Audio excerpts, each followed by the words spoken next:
Dengue रोग Aedes जातको संक्रमित लामखुट्टेको टोकाइबाट सर्ने रोग हो। एडिस जातका लामखुट्टेले प्राय गरेर दिनमा टोक्दछन्।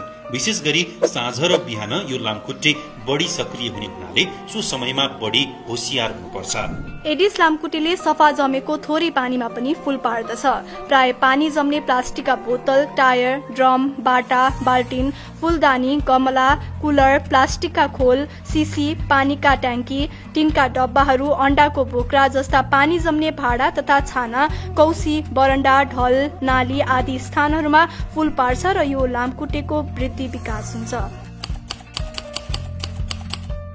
81 उच्च ज्वरो आउने, टाउको, आँखाको गेडी, मांसपेशी तथा जोर्नी दुख्ने, वाकवाकी लाग्ने वा बान्ता हुने, थकान महसुस हुने, आफ्नो दैनिकी जस्तै खानपान वा अन्य काम कुरामा रुचि नलाग्ने। डेंगीको जटिल लक्षणहरू देखिएमा तत्काल नजिकैको स्वास्थ्य संस्थामा लैजानु पर्दछ। डेंगी रोग भएका बालबालिका, वृद्ध वृद्धा, दीर्घरोगी, गर्भवती तथा सुत्केरीहरूलाई विशेष ध्यान दिनुपर्छ। पानी तथा झोलिलो पोसिलो खानेकुरा प्रशस्त मात्रामा खाने गर्नुपर्छ। उच्च ज्वरो कम गर्न पारासिटामोल खाने र दुखाइ कम गर्ने अन्य औषधिहरू नखाने र आराम गर्ने। डेंगी नियन्त्रण हामी सबैको जिम्मेवारी हो। त्यसैले डेंगी लाग्नबाट बच्न लामखुट्टेको टोकाइबाट बचौं। स्वास्थ्य तथा जनसंख्या मन्त्रालय, राष्ट्रिय स्वास्थ्य शिक्षा, सूचना तथा संचार केन्द्र।